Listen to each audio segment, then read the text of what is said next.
I will do a YouTube of this. That's usually the fastest way that I can distribute it to our community. Mm-hmm. Okay, it's recording. Babe, you ready? Dan, you ready? Yep. Okay. Ready. Okay.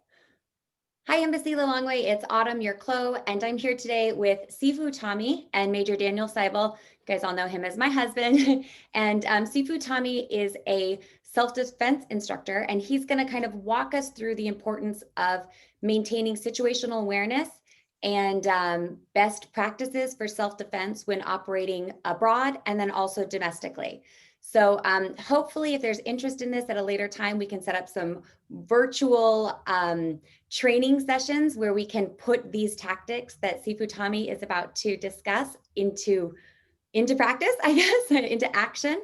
And I'll provide contact information for anybody who would like to follow up with him afterwards. But I'm swimming out of my depths on this, so I'm going to turn it over to the experts. Take it away, gentlemen.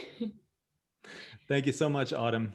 Yeah, thanks for having me, guys. Well, first of all, my name is Thommy Boehlig. Sifu Thommy means teacher Thommy. Sifu is a Chinese word, comes from the Chinese martial arts, which I have been involved with for the last 30 years. I've been teaching self-defense full-time since 1995, and I typically teach police and military units, but I also run a network of over 80 schools, martial arts schools, teaching the art of Wing Tsjun in 15 countries. If you have never heard of Wing Tsjun, I'm sure that most of you have heard about Bruce Lee.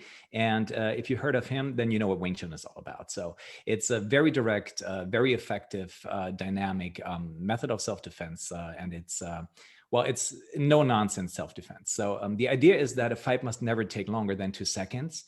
Story goes that Wing Tsjun was invented by a woman about 350 years ago in ancient China during times of war to overcome physically stronger opponents.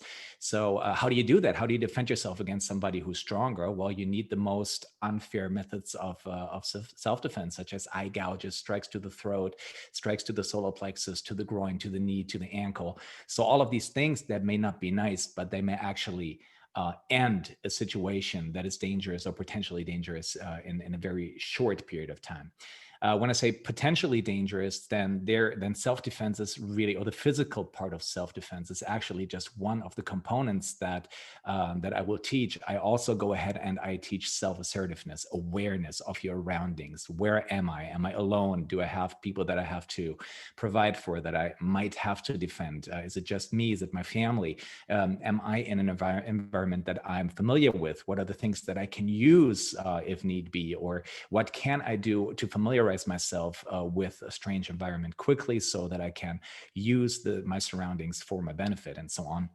So if we should get this course together, which would be awesome, I would teach both of these things. First of all, how do I become aware of my surroundings and how can I make use of them? And secondly, should the need be there, how can I defend myself in the most effective way possible in a short period of time? So how would that actually look? Well, it would look like this. We would probably do these. Well, it's going to be virtual trainings, and I would stand in front of a camera with a partner teaching, and you guys would also be in front of your computer screen. You would need a partner ideally so that you can actually practice these sections together, or the techniques together.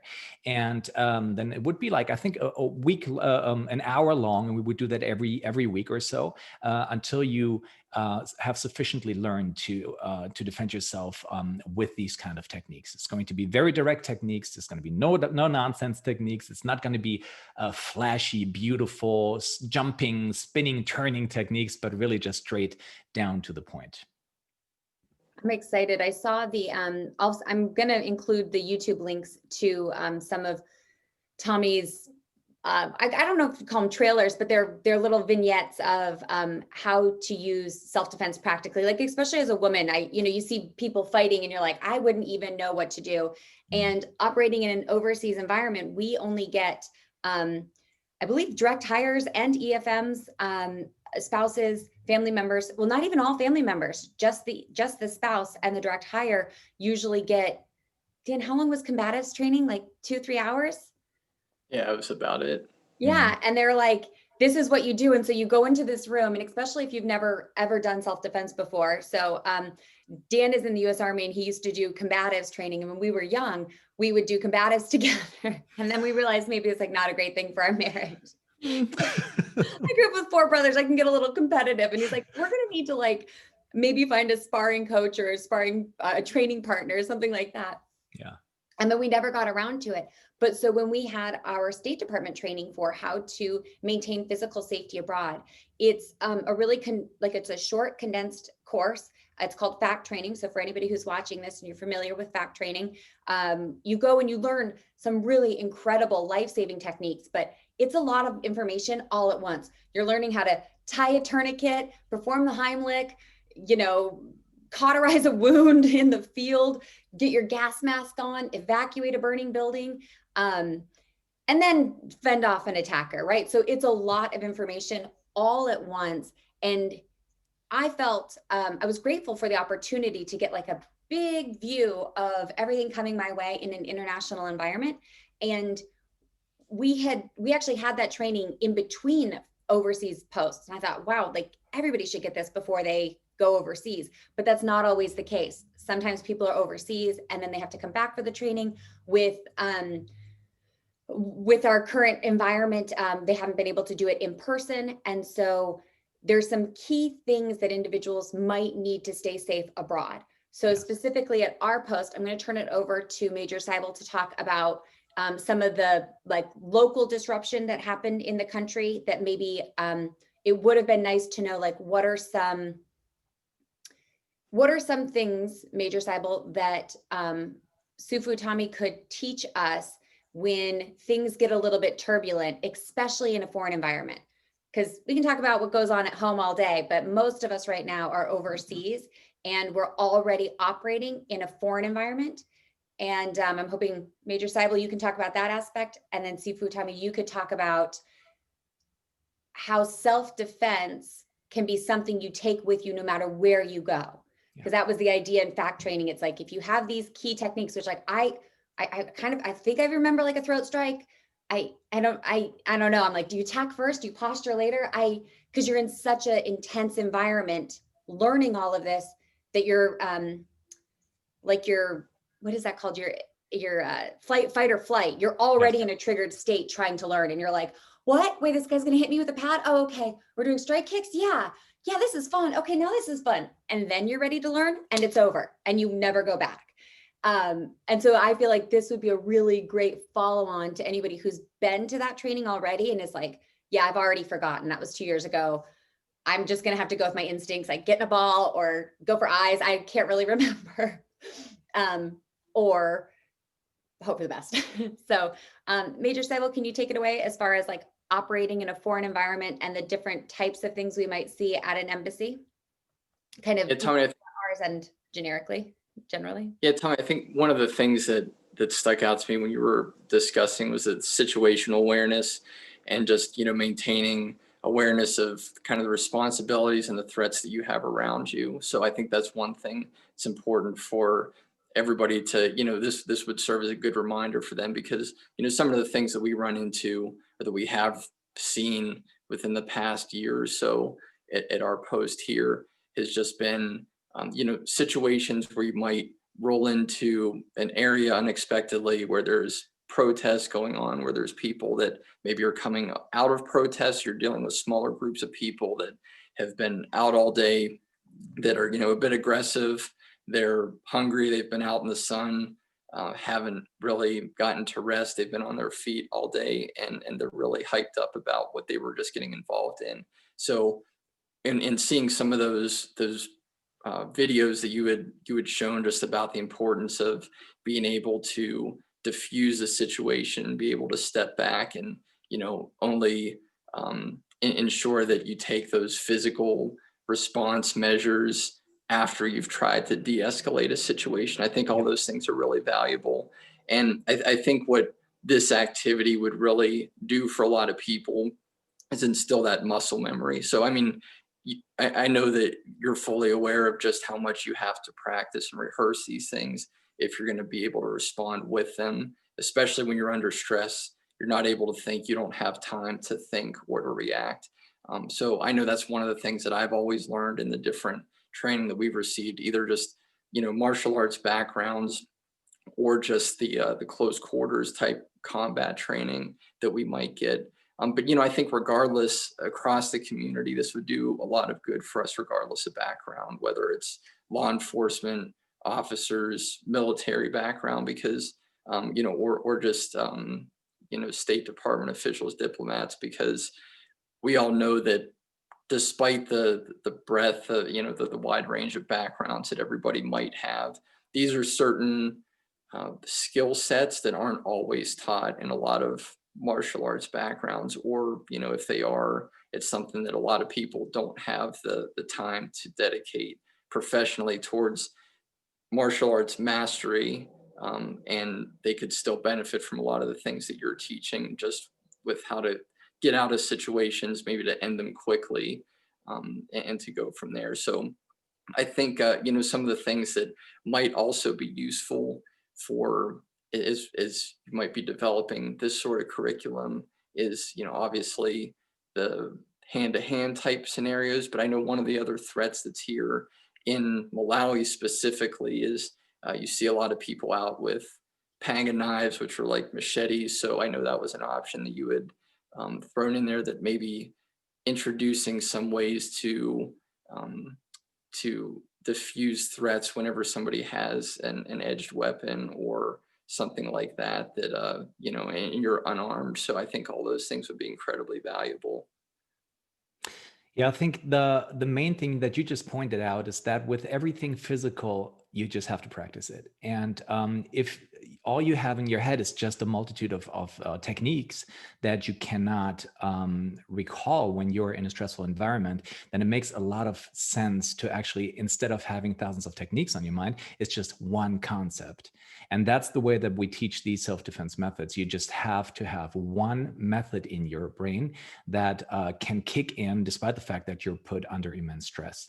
And as far as weapon training and stuff like that is concerned, we do have lots of programs, especially for the law enforcement community, that deals exactly with these kind of things, and also with multiple attackers, but also situations where you have to haul somebody off or de-escalate him and put him in a hold without really injuring him. So those are a lot of other fields that I would love to discuss with you guys. But I think first and foremost, especially for ladies out there, families out there, it would be important to really touch on the subject of what can I do when I get attacked at home, for example, or when I'm outside on the market or wherever it may be.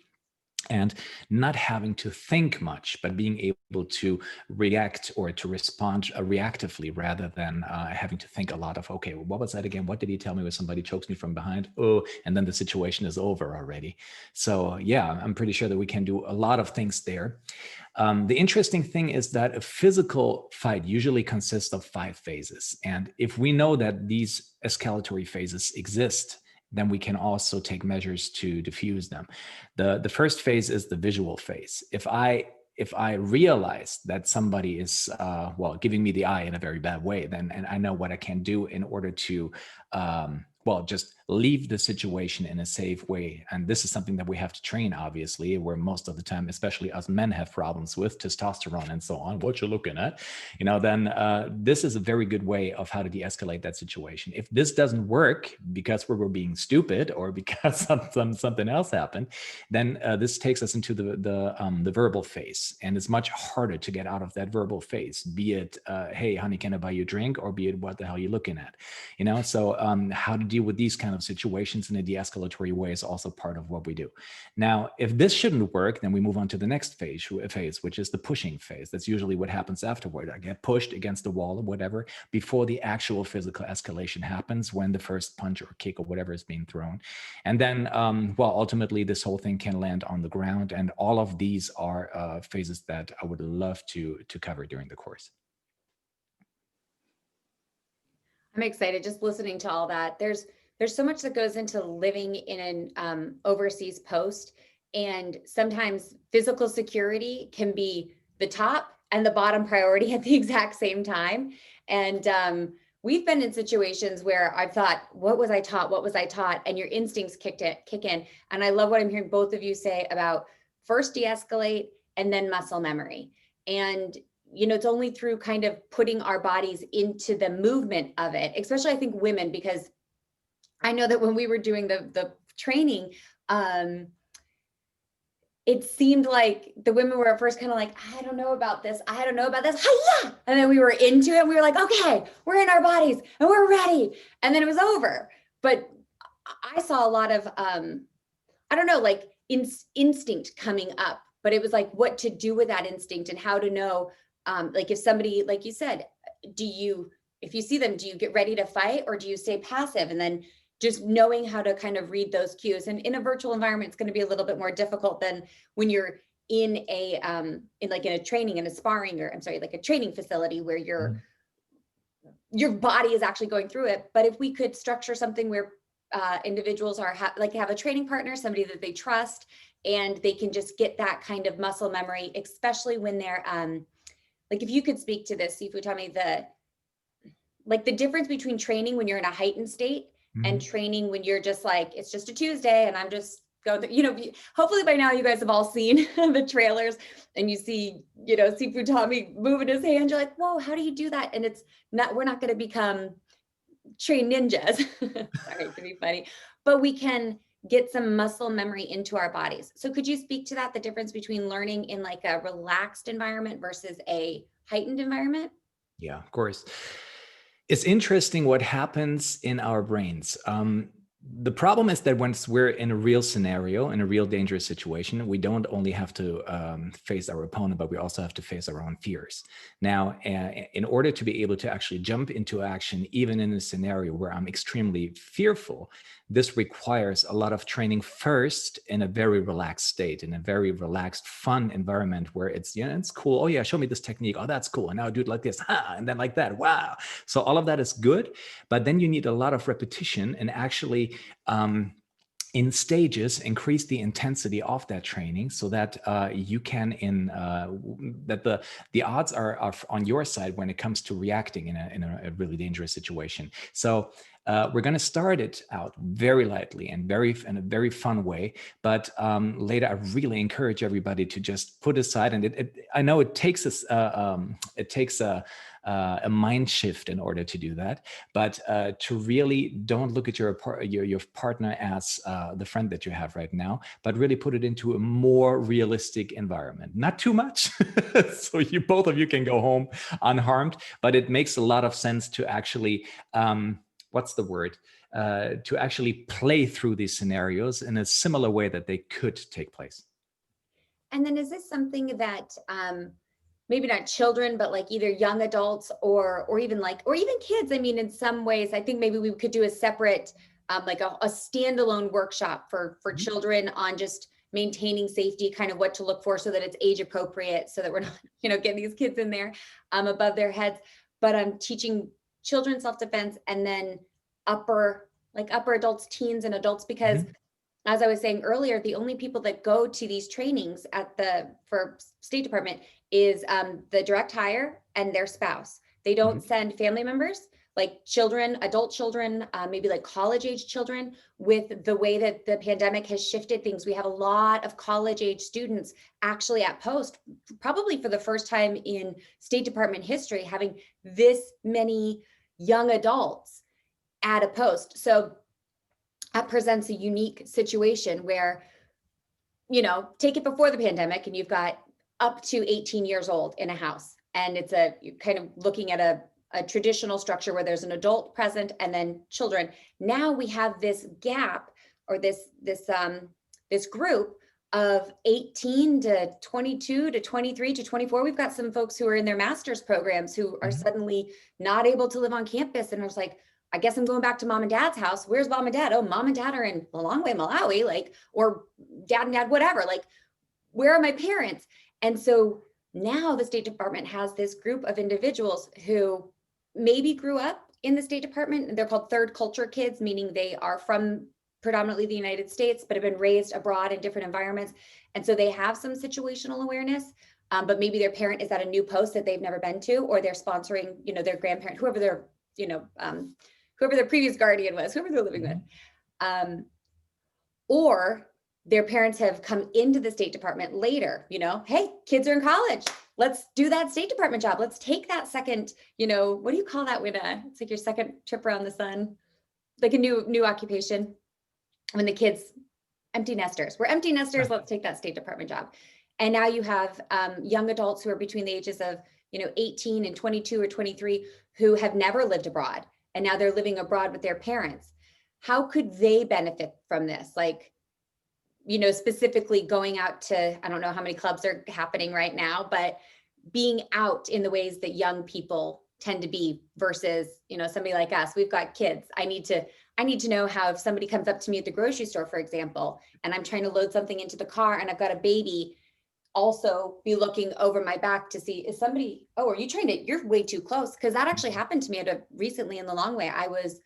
I thought I was in a safe space, and I was not maintaining situational awareness. I let my guard down, and my car was parked up against a wall. And so I had opened the door and I was coming around to get in, and our driver's side, like we had it on the wrong side. So this person thought I was probably just getting in as a passenger, and they came up and blocked me in because there was a wall here. And my kids were in the car, and I was like, whoa, you are way too close. And they just needed, they were asking for funds or food. Either way, I had dropped my guard, and suddenly somebody was on me. And if I hadn't turned around and kind of puffed up and say, hey, whoa, back up, get back, who knows? And I don't think I was in danger of being attacked. I think the person just thought I was getting into the other side of the vehicle and maybe had my hands free to do something. I ended up spilling my drink everywhere. I had like a water bottle and water's going everywhere. And I think it was like enough of a kerfuffle that he's like, okay, this is too much trouble, whatever this mess is.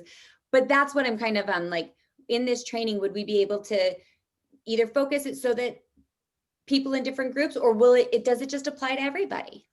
Not really. I mean, it's unrealistic to expect that a 5-6-year-old child can defend themselves physically against an adult. That's just unrealistic. They can use, there are other methods that they can use. They can use their voice, they can raise awareness and stuff like that. But the kids training that we provide is drastically different. They actually take a look into different martial arts in our program, and there's a lot of role play. There's a lot of violence prevention. There's a lot of what happens if somebody talks to me? How do I keep my distance and stuff like that? How do I deal with an adult when I get approached by an adult, and who offers me to show me his puppy and stuff like that, for example.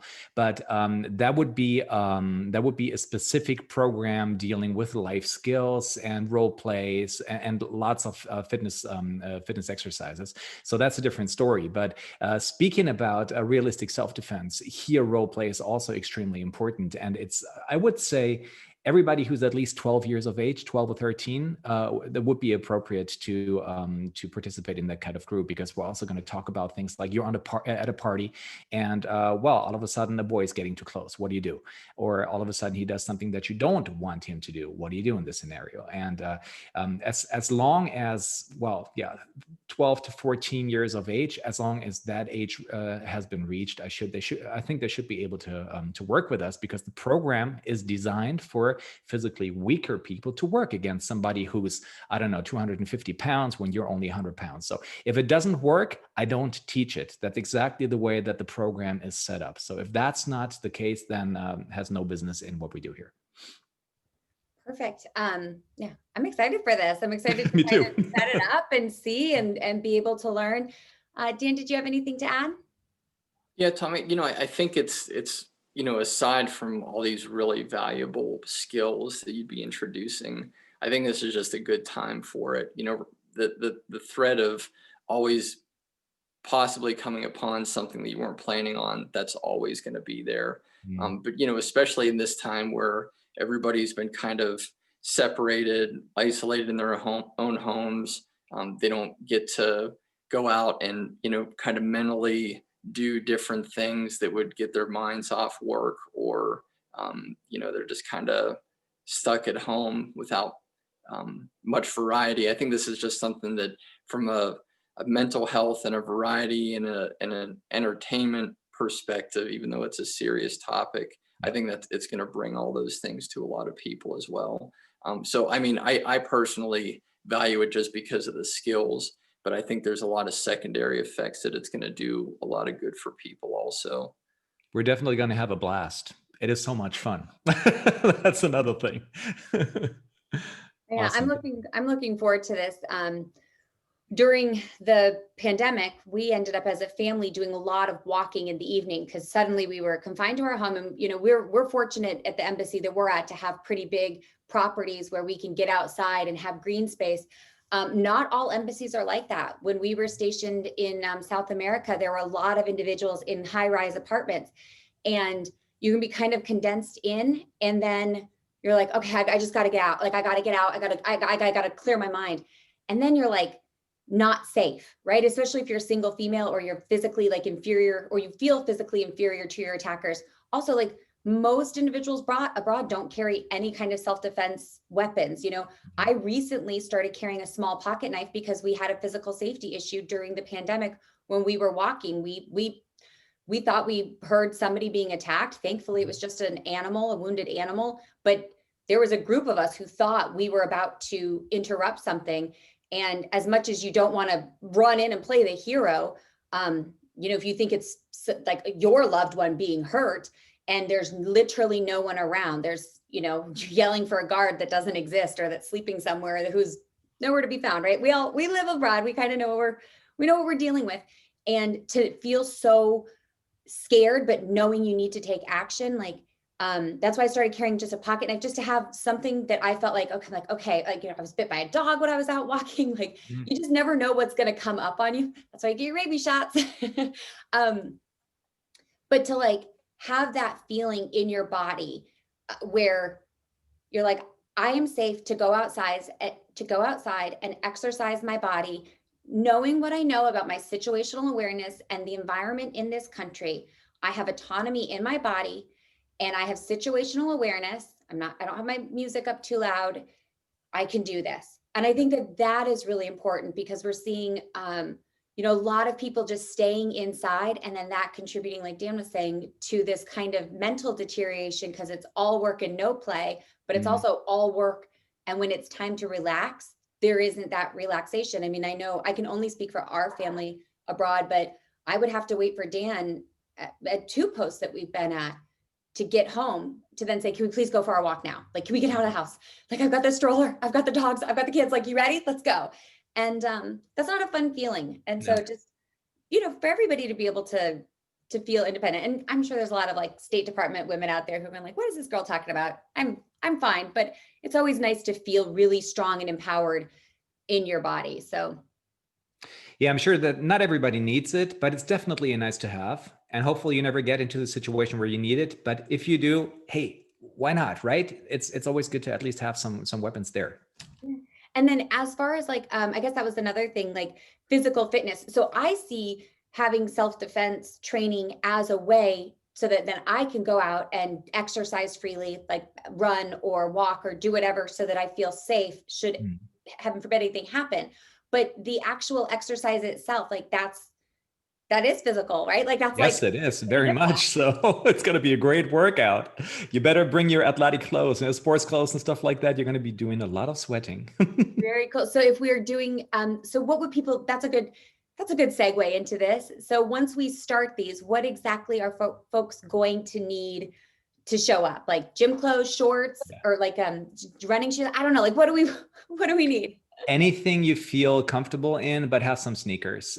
Heels would probably be the worst idea ever. So it's something that you can move around in a safe way you feel comfortable with, and you don't get entangled in, in case you're going to go against somebody who's putting you in a headlock and you try to get out of it and all of a sudden your thumb gets stuck somewhere. Yeah. So yes, anything that provides that will be good. Okay. Although I'm thinking, I'm like, well, wouldn't heels be good? Not every time to train. Not for a training environment right now. There's a module where it's like business casual training. Right now, most of us are teleworking, so this isn't an issue. But when we go back and we're wearing our heels and our blazers, and we've got our briefcases, now that would be a good role play where you've got your, oh yeah. Okay, now you're in your embassy gear. Because that was the other thing for the FACT training that we all did. We were all like, on the day that we did all these things, they had us wearing, like a sweatshirt. Like they said, come in your gym clothes. You're like, cool. But if I'm operating in a foreign environment and I'm leaving meetings and coming to meetings, I'm going in and out of the embassy, what are the chances that I'm actually going to be attacked while I'm like, if I'm not out actively exercising, I'm going to be wearing high heels, maybe not stilettos, but I might not be in like a comfortable pair of, I'm being funny, but Kung Fu slides. Like, so I'm going to need to know how to operate my body with these extra accoutrements, as Dan calls it. Got you. But before we start to fly, we learn to fly, we have to learn how to walk. So I think it's important that at least for the first few lessons, we just do that in comfortable clothes and shoes. And then we can actually use those as a weapon. They're perfect, but probably not for the first few lessons. Perfect. All right. Before we wrap up, Major Seibel, did you have anything else to add?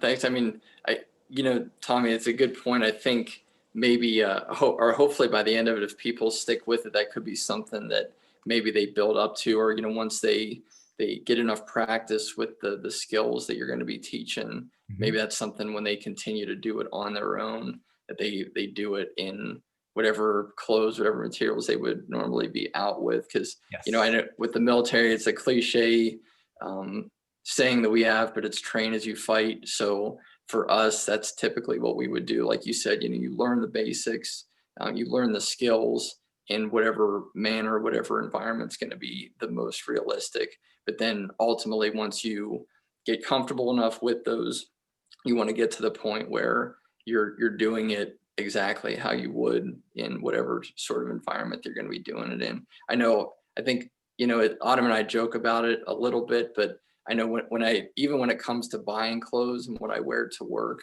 it's a little bit of a joke for us, but I always dress as if I'm going to encounter something that wasn't expected. So the types of shoes that I buy, the types of materials of the clothes, I know that might sound a little too extreme for a lot of people, but in these sorts of environments, it's one of those things that I feel like is worth it. You know what? I actually do the same thing. Really, the one thing that I would not recommend for the beginning, at least, is high heels. We can do that later, but for now, if you're used to walking around in uniform, please come in your uniform. No problem at all. We have the same motto: train as you fight, fight as you train. So pretty much the same thing.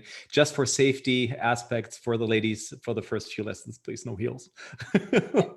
Dan has a pair of sandals that's been a joke for years, and they have these Velcro straps on them, so they look military grade, but they're clearly flip-flops. And they say, what do they say, babe? Like, good for walking, bad for fighting. Like, just so you're aware that that's not the proper foot attire. So, All right. Well, thank you, gentlemen, so much for joining us for this kind of introduction and opening conversation for creating, just best practices for self-defense, body autonomy, and physical, mental, and emotional well-being while we operate domestically and abroad for individuals who could possibly be stationed at a U.S. embassy or have an overseas assignment at any post in the world. So if you're watching from Lilongwe, thank you so much for joining us. And if you're seeing this at another embassy and you would like to get in touch with Sifu Thommy, you can reach out to me through our CLO channels, and I can distribute all the information. We're going to initially open this up to Lilongwe and then see what gauge our interests. We'll probably be hosting this via like a Zoom room, and I think we can do up to 100 participants. Maybe we can scale it later. We'll just kind of like see what the interest is. And Sifu Thommy is offering this completely free. This is a free virtual series that we're going to be doing. And then if you have follow-up questions or you want more information, you can follow up with him privately. And that's that. All right. So before I go, anything else, gentlemen? Sounds good to me. Thank you so much for having me. Looking forward to this. Dan? Yeah, thank you. Okay, stay safe Lilongwe, and we'll see you in the training room. Bye, everyone.